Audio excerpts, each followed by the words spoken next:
estamos aquí en Núcleo Médico Integrativo con el doctor David Bernal, endocrinólogo, y en este mes de noviembre, el 14, es el Día Mundial de la Diabetes, y vamos a hablar ahora sí ampliamente de este tema, ya que es una enfermedad que ataca, ahora sí se puede decir, las 3 enfermedades más frecuentes en los mexicanos, un 18% aproximadamente, vemos que hay en México, ¿no? Un gran problema de salud pública, es un gran problema en nuestro país. Si calculamos los pacientes que no se conocen con diabetes más los que tienen diabetes, estaríamos hablando de 25 millones de mexicanos que tienen la enfermedad. Y muchos a lo mejor de ellos que nos están viendo ni saben que tiene diabetes. Así ¿no? es. Y por eso agradezco la oportunidad de que lo platiquemos. Siempre es importante poderle decir a la población general qué esperar de esta enfermedad y también hacer conciencia de por qué tenemos que cuidarnos, cómo cuidarnos mejor, qué acciones llevar a cabo para llevar una buena vida saludable con o sin la diabetes. Exactamente, y la prevención y la detección oportuna. Entonces yo empezaría esta entrevista. ¿Qué es la diabetes? Escuchamos mucho el término, el azúcar, la glucosa. ¿Qué es la diabetes? Sí, uno pensaría, bueno, diabetes es glucosa alta, ¿no? Sí. Glucosa alta, y sí, ese es el punto cardinal, el punto principal. Un conjunto de situaciones, de padecimientos, porque no es una sola situación, es un síndrome, es un conjunto de situaciones que altera la glucosa de la sangre y que esa alteración de la glucosa lleva a alteraciones de otros órganos que van a afectar todas las funciones del cuerpo. Entonces es glucosa alta, pero también es colesterol alto, presión alta, alteraciones de la circulación, alteraciones de la energía. Entonces todo eso es el síndrome de la diabetes realmente. Preguntaría yo, ¿hay tipos de diabetes? Porque también se escucha, ¿no? Sí. Que el 1 y que el 2. La diabetes más común, la del 90% de las personas, es la diabetes tipo 2. Esa diabetes que tiene que ver con los hábitos, con la obesidad, con el sedentarismo, que son los principales problemas que nos aquejan en este momento como sociedad, ¿no? Entonces la diabetes tipo 2, la diabetes de la resistencia a la insulina famosa. ¿Esta se va adquiriendo o naces con ella? La diabetes tipo 2 se adquiere. Se adquiere con el tiempo. Sí, o sea, uno tiene una carga genética, pero realmente lo que haces en el día a día es lo que va a determinar cuándo llegue la enfermedad. Cuando yo estudiaba medicina hace 30 años, los pacientes con diabetes tipo 2 debutaban hasta después de los 40. Hoy día, 30 años después, tenemos pacientes con diabetes tipo 2 de 15 o de 20 años. Entonces, la diabetes tipo 2 es la de los malos hábitos, es la de la obesidad. Hay una diabetes tipo 1. La diabetes tipo 1 es la de aquel niño que sin deberla ni temerla, de repente su páncreas dejó de producir insulina y a partir de ese momento debe tener insulina en su tratamiento para poder vivir. Es una diabetes completamente dependiente de insulina. Es la diabetes tipo 1. ¿Y esos son los aparatos que vemos actualmente? Bueno, ¿Qué trae? los aparatos que ves son medición, es para medir la glucosa. O sea, esos son monitores continuos de glucosa y se pueden utilizar tanto en personas con diabetes tipo 1 como en diabetes tipo 2 u otros tipos de diabetes. El chiste de esto es saber cuánto tiene de glucosa el paciente y poder hacer ajustes más finos en su tratamiento, ¿no? Hay otros dispositivos, sí, las microinfusoras de insulina, que son aparatitos que te están dando insulina constantemente. Sí, esos también muchos pacientes los tienen. Es complicado porque es tecnología compleja, cara, pero a quien puede acceder a esa tecnología, bueno, a los pacientes les va muy bien, ¿no? Esa es tecnología para administrar insulina constantemente. Okay. ¿De acuerdo? ¿Quién está en riesgo? Hablábamos de la alimentación y los hábitos. ¿Quién estaría, el tipo de población? Desgraciadamente, justo como población, estamos en riesgo todos, porque vivimos en un ambiente obesogénico, ¿no?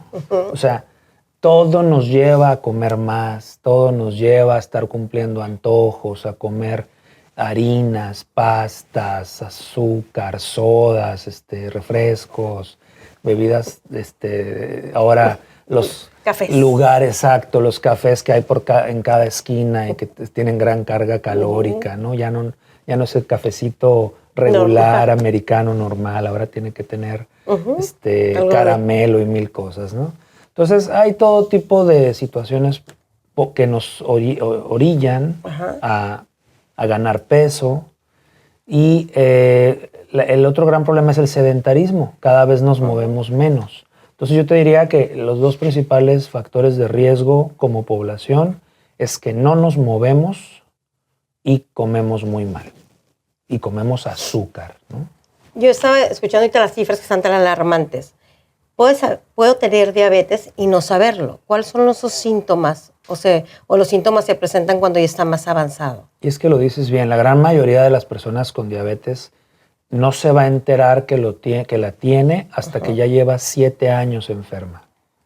7. 7 años más o menos. Habrá quien un poco más. Entonces, durante todos esos 7 años, tu cuerpo va teniendo cambios que son para compensar, para ajustar, pero que en realidad también te van haciendo daño. Entonces, la persona sedentaria, la persona con obesidad, la persona que tiene estrés, la persona que no duerme bien, va desarrollando resistencia a la insulina. Entonces, esa resistencia a la insulina, ese fenómeno en el que la insulina no hace bien su efecto sobre los tejidos, que se tiene que producir de más para tratar de hacer el efecto de meter la glucosa a los tejidos, nos va a ir afectando.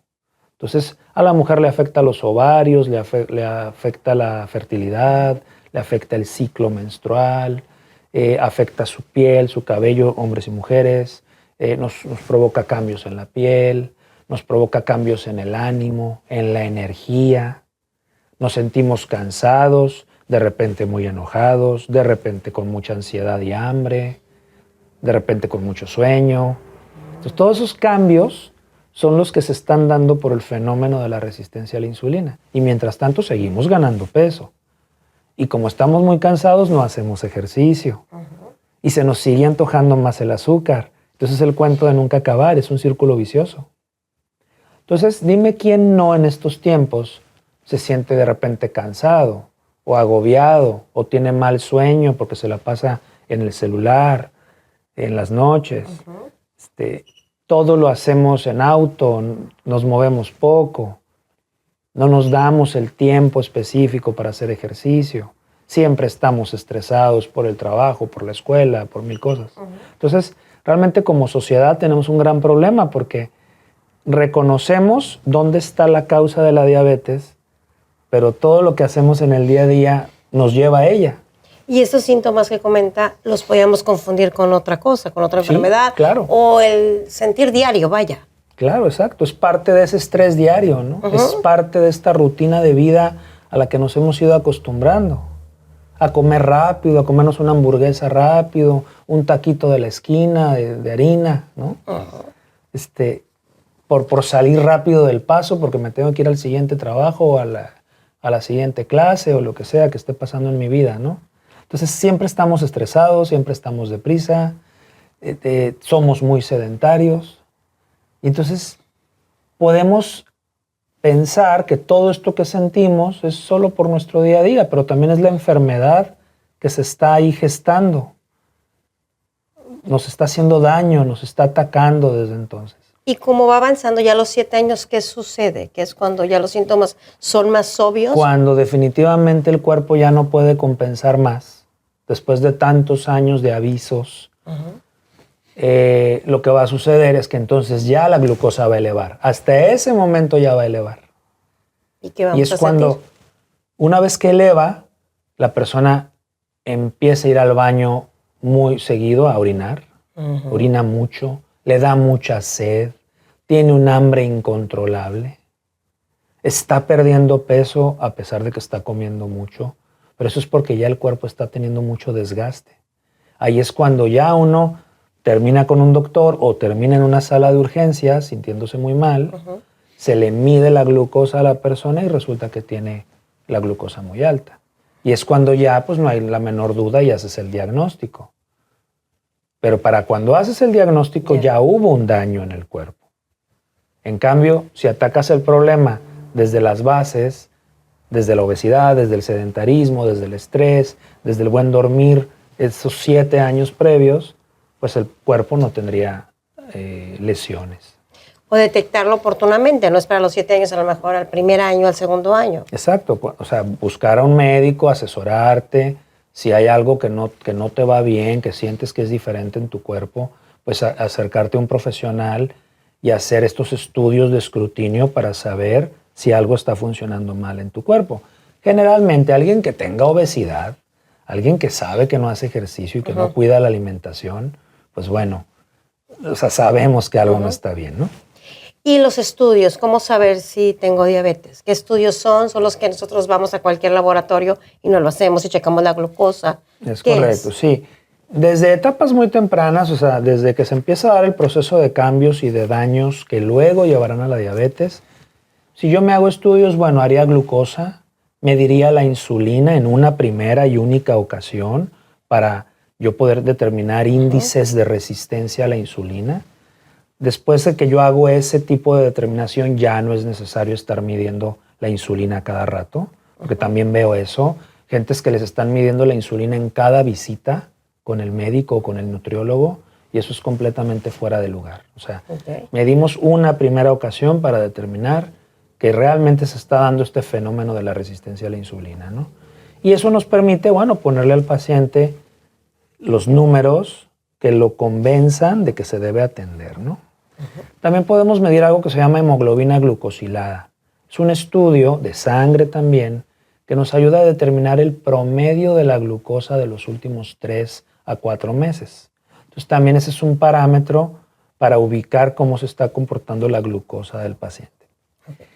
Pero cuando ya pasaron los años y ya nos llega a nosotros con una alta sospecha, pero sus glucosas en el ayuno están en 105. Lo normal es tener menos de 100, o sea, 99. Hay quien me dice, oye, pero tengo 98, entonces ya estoy mal. No, tienes 98, estás bien. Ok, tiene que ser menos de 100. Pero si tienes 100, ya es. Ese es el foco amarillo. Okay. Se le dice glucosa alterada en ayuno, ¿no? Entonces, un paciente que tenga alto riesgo o que tenga glucosa alterada en ayuno, le hacemos una curva de tolerancia oral a la glucosa. ¿Qué es eso? La curva de tolerancia es el hecho de que llega al laboratorio, le tomamos una muestra de sangre para determinar su glucosa basal, después le damos a tomar algo dulce, una soda especial, que tiene ciertos gramos de glucosa, y eso simula lo que sucedería cada vez que comes. Ok. Y entonces revisamos otra vez la glucosa a la hora y a las 2 horas, y a veces en algunas pruebas hasta una tercera hora, y de acuerdo a los resultados definimos quién tiene diabetes o quién no. Pero después de eso. Claro, es un estudio en un laboratorio, todos los laboratorios lo hacen prácticamente, y ese es el estándar de oro para saber si alguien tiene diabetes. Si con esa prueba, en cualquier momento de la prueba sales en más de 200, tienes diabetes. ¿Sí?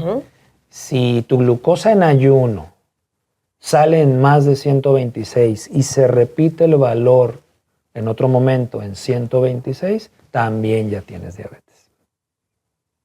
Ok. ¿De acuerdo? Entonces, bueno, en realidad es solo acercarte a tu médico y seguir las indicaciones que te dé ese médico para llegar al diagnóstico y poder ofrecer una estrategia que sea de beneficio, ¿no? Y sobre todo, digo, yo me pongo a pensar, si ya sale el foco amarillo, es una excelente ventaja para la persona, porque puede detectarlo oportunamente y a lo mejor no llegar a ser diabético. Sí, el problema es que tristemente a veces esos focos amarillos no hacen despertar a la persona, ¿no? A lo mejor como médicos también tal vez no somos suficientemente contundentes para decirle, esta es tu oportunidad de mejorar, de estar bien, de evitar la enfermedad. Tal vez no somos suficientemente duros con los conceptos y somos permisivos y le decimos, bueno, cuídate, bueno, haz más dieta, te veo en otros 3 meses, haz ejercicio, ándale. No es la forma. No es la forma, porque tendríamos que ser más duros, o sea, duros en el buen sentido, Sí, ¿no?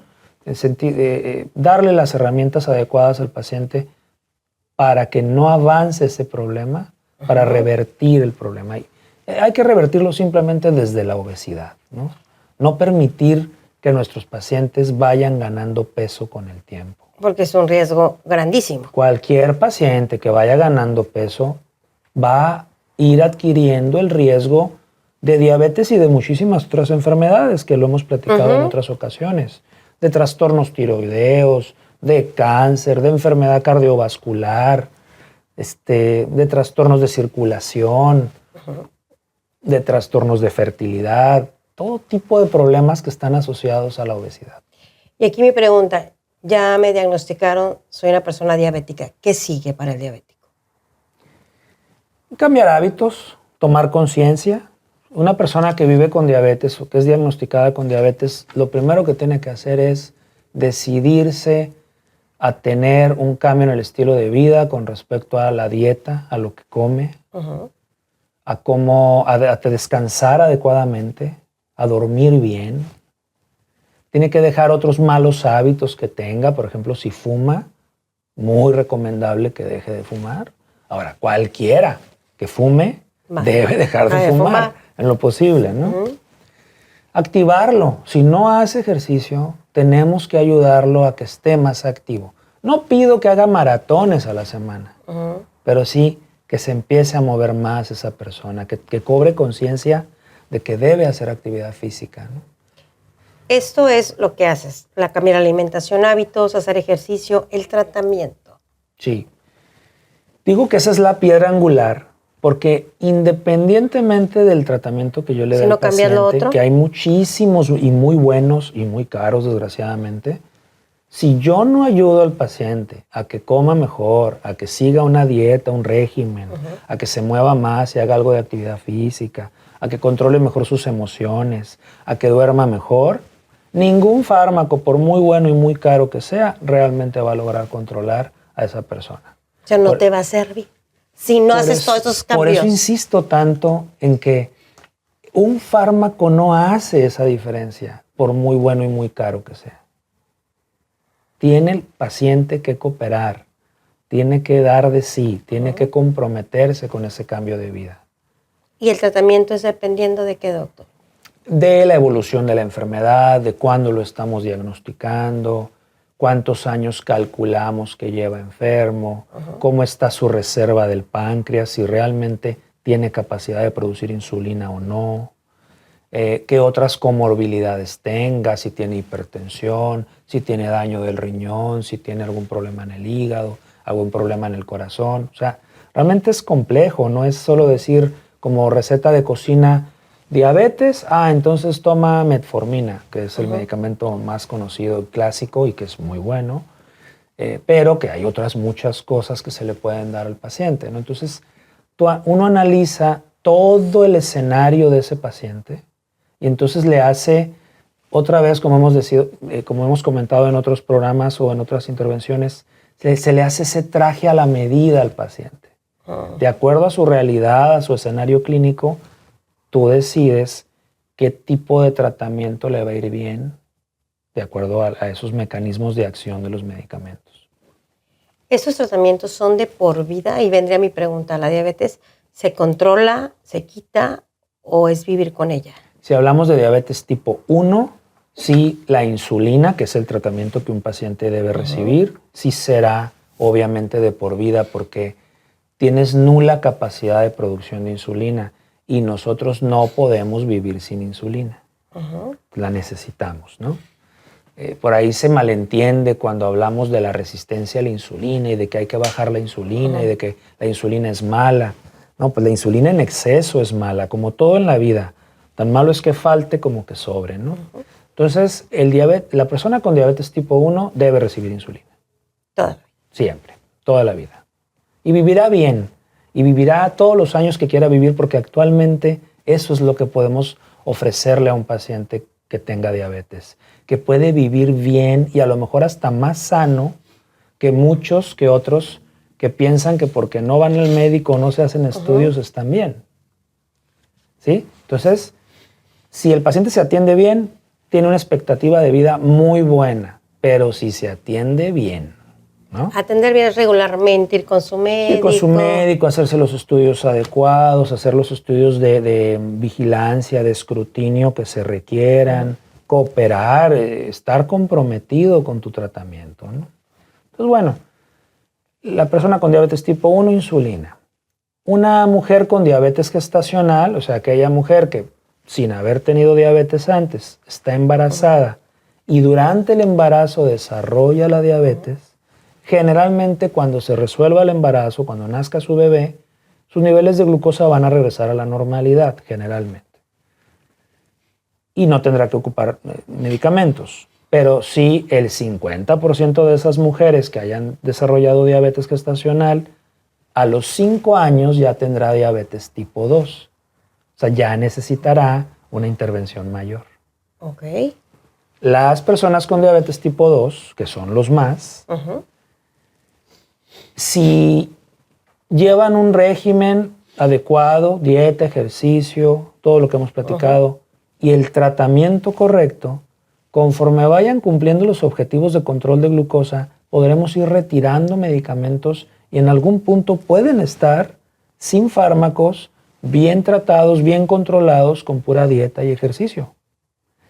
Pero tristemente el grueso de los pacientes sí se eternizan en medicamentos, pero porque no están dispuestos a hacer lo que toca con respecto al estilo de vida, la dieta y el ejercicio. Entonces mejor le ponen el esfuerzo, la atención al fármaco en vez de a no comerse el pan.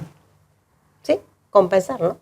Por eso te digo. Entonces, pues bueno, sí, el grueso de pacientes toma medicamentos, pero porque de alguna manera falla algo con el cuidado de la dieta y el ejercicio. Y ya del tipo de fármacos que utilicemos, bueno, insisto, dependerá de la potencia que queremos, qué tanto necesitamos bajar la glucosa, qué tanto queremos incidir sobre otros órganos, por ejemplo, corazón. Hay ciertos medicamentos que me ayudan a bajar la glucosa, pero a mejorar la función del corazón. Otros que me ayudan a bajar la glucosa, pero a cuidar más a los riñones. Entonces, ya vamos haciendo esas combinaciones dependiendo de la realidad de cada paciente. Entonces, la calidad de vida de una persona diabética actualmente puede vivir con la diabetes toda la vida y tener un estilo de vida saludable, bien. Sí, por supuesto que sí, lo afirmo, lo aseguro.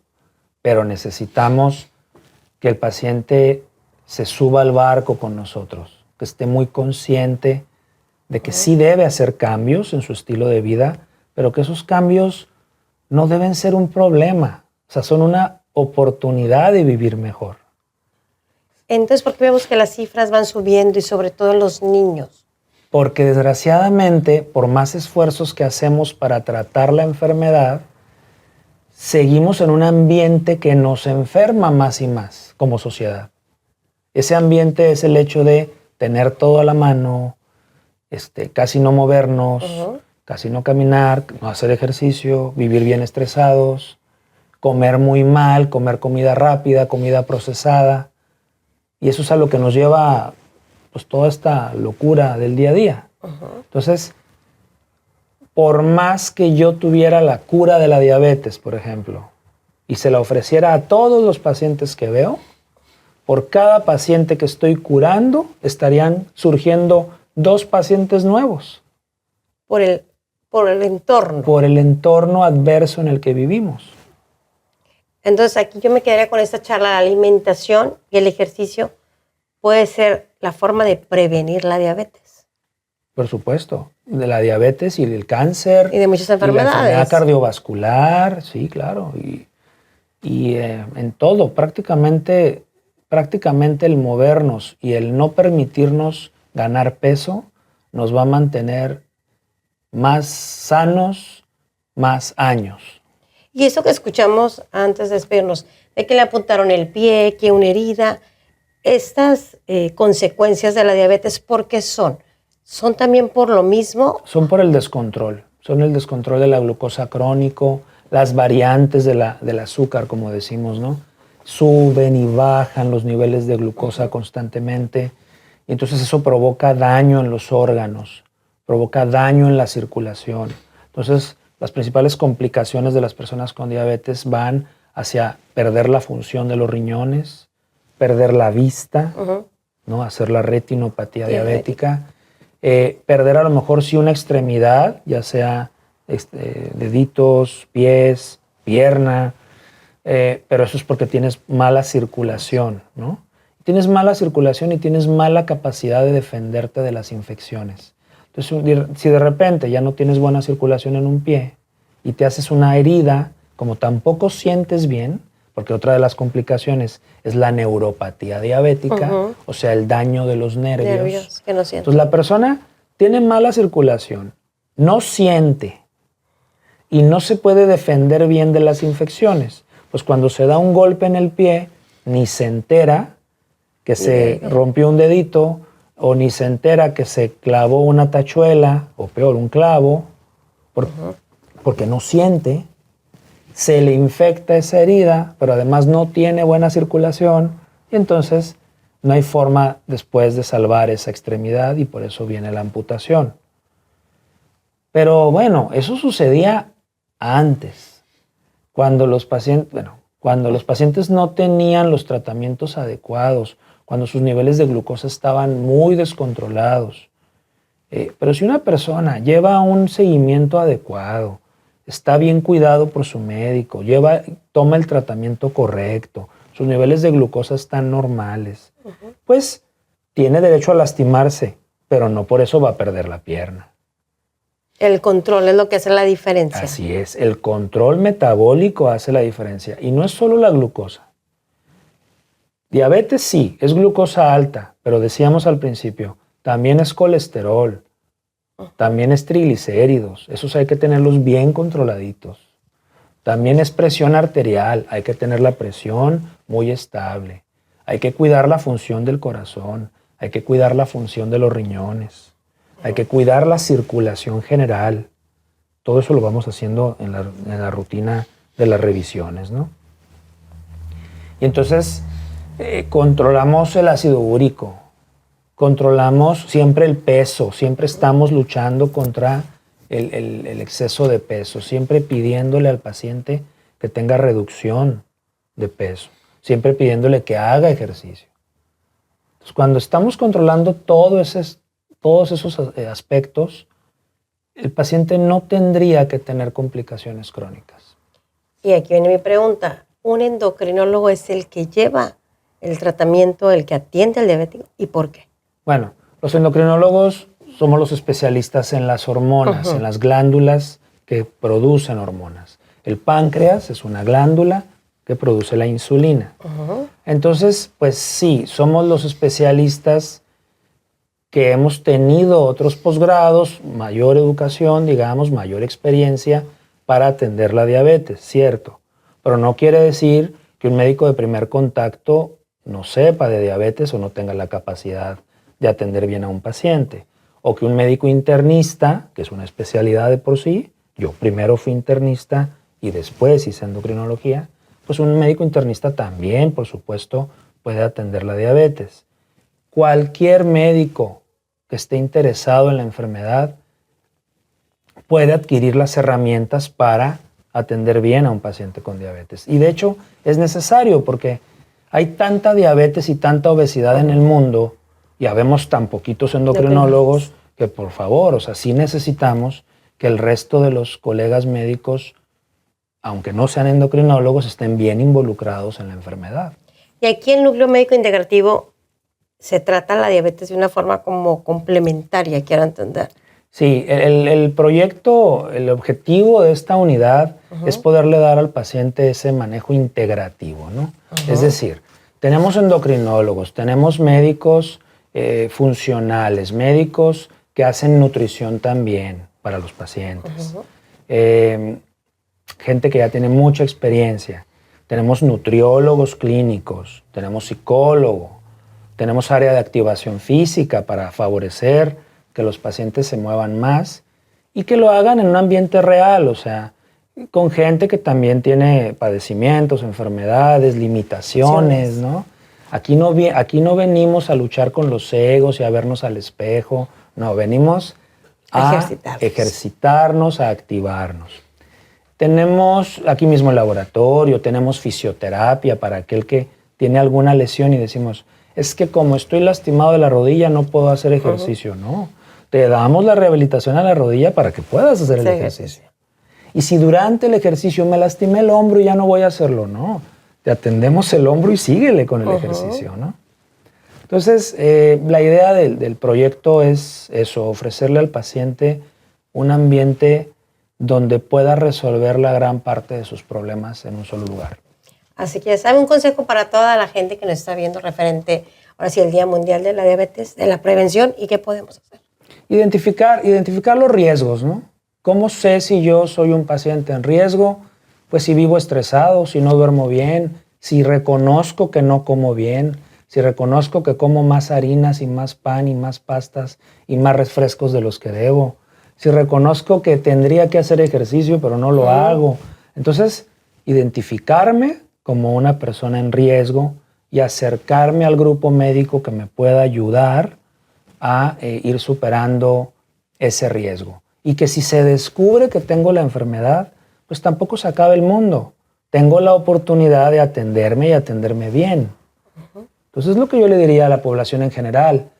No tengan miedo de acercarse, no tengan miedo de buscar la enfermedad activamente, porque lo malo no es enterarte que tienes la enfermedad.